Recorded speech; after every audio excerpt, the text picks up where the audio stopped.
Cagliari l'annuale report dell'ufficio studi della CNA sul mercato delle costruzioni. Cresce l'occupazione soprattutto grazie alle opere pubbliche ancora sostenute dal PNRR. Crollano gli interventi sul mercato abitativo, ma andiamo per ordine. La notizia più positiva riguarda l'occupazione che cresce del 16,5% nonostante si registrino nella regione 80 imprese in meno.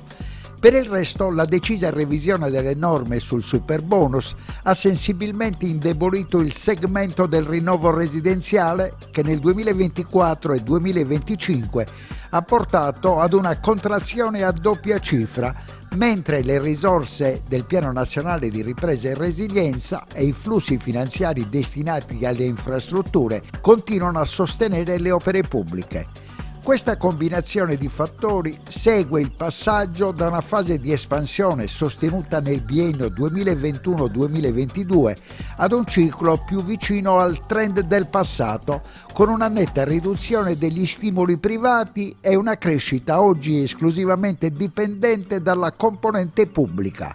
Nel dettaglio si registra una severa contrazione del settore abitativo, meno 13,1%.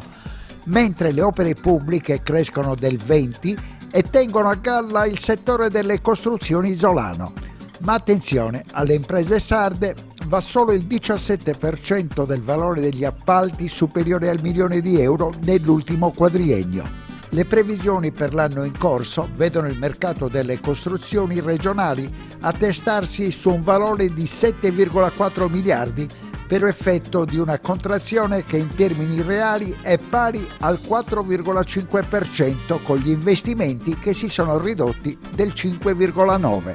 A moderare l'entità del calo è la tenuta delle opere pubbliche e la manutenzione ordinaria più 1,2% che attenuano gli effetti della caduta del residenziale, meno 11,4% e del non residenziale, meno 3,7%.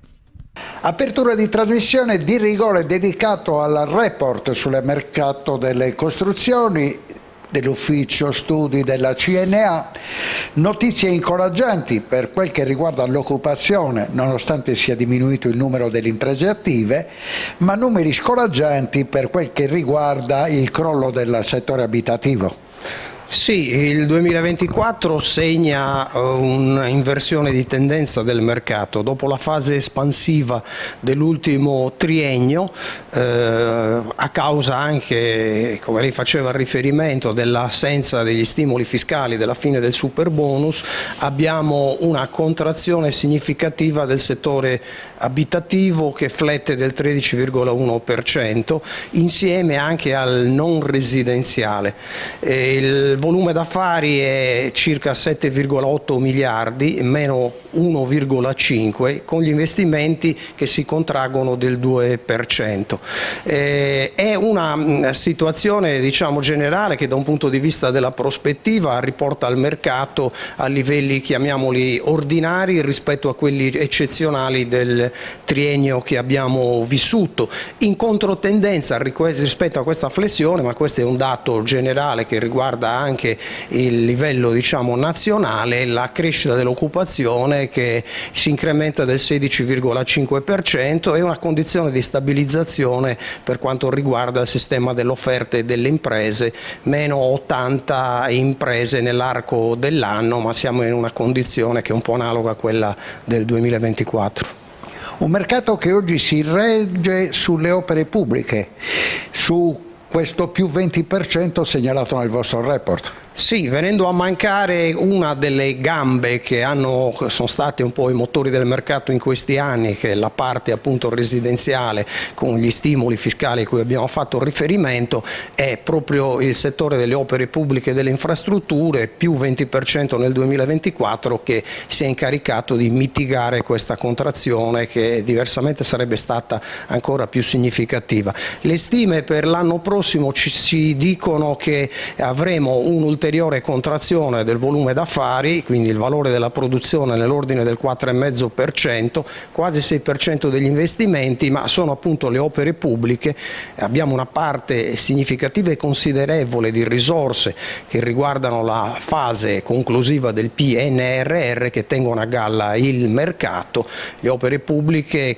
si attestano su un livello di spesa che è analogo a quello eccezionale del 2024. Ovviamente poi da un punto di vista della prospettiva molto dipenderà appunto dalle politiche di parte pubblica, che sono decisive, lo abbiamo visto in questi anni e lo saranno anche nei prossimi. A questo punto il telespettatore si chiede: ma se è in queste condizioni di relativa difficoltà il mercato delle costruzioni, che insieme al turismo è stato sottolineato come una delle branche più positive dell'economia sarda, sia dal rapporto di Banca Italia, sia dal rapporto Krenos delle Università di Cagliari e Sassari, sia dal report della Nuova Sardegna, tutto il resto com'è? Ma il resto è in una condizione di oggettiva difficoltà, con la manifattura che ovviamente adesso avrà da scavallare una fase davvero complicata, che è quella di cui si parla al momento e che riguarda questa sorta di guerra commerciale. Da un punto di vista della prospettiva, come dire, vedremo, ma le avvisaglie sono assai preoccupanti, perché il livello dei dazi che è stato fissato nell'ordine del 30% mette fuori gioco il sistema degli scambi a livello internazionale e ancor di più anche quel po' di attività, chiamiamola così, manifatturiera, vocata e non solo, soprattutto per l'agroalimentare, vocata all'estero e al mercato nordamericano, e quindi ci auguriamo però che ovviamente il tutto rientri e il governo, la Commissione europea abbia modo ovviamente di trovare un punto di equilibrio che possa essere sostenibile e che dia modo e tempo anche per poter diversificare, perché non è un'operazione facile che può essere fatta dall'oggi al domani, quella ovviamente di cambiare i mercati di sbocco in tempi rapidi. Con alle spalle il super bonus, stiamo completando il percorso del PNRR. Nel vostro report non si parla di sviluppi dell'adeguamento energetico delle abitazioni, per il momento non c'è stato un impatto? No, ovviamente è un tema che abbiamo trattato più volte e lo abbiamo trattato anche in tempi recenti e abbiamo voluto evitare, come dire, di ripeterci, ma lo segnaliamo anche in questo rapporto.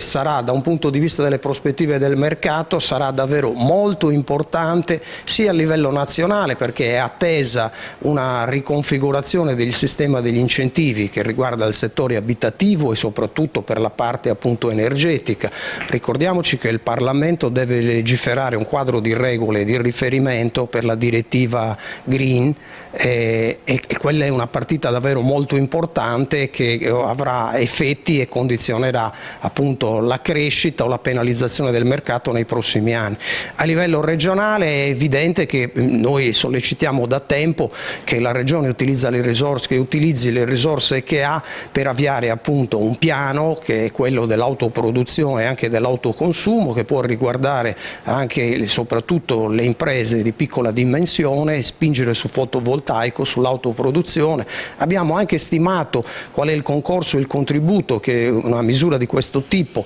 potrebbe dare sia da un punto di vista occupazionale che in termini di concorso alla produzione di fotovoltaico, e ovviamente insieme a questo ci attendiamo che la Regione faccia delle altre cose. Abbiamo un volume di risorse ancora importante da spendere, occorrerebbe riorganizzare e efficientare la macchina pubblica, quella che è preposta all'utilizzo e alla spesa delle risorse programmate, e che quindi non sono solo PNRR ma sono anche e soprattutto i fondi strutturali delle opere infrastrutturali. Qui serve qualità della spesa, serve capacità progettuale, e da questo punto di vista la Regione è carente, e questo è un processo che deve essere avviato insieme a una politica industriale che si faccia carico, come dire, di provare anche a consolidare il tessuto produttivo delle nostre imprese, e quindi significa riposizionare a un livello di qualificazione più elevato, significa avere politiche aggregative, Centrale sarà il capitale umano, la competenza, le competenze, l'offerta formativa.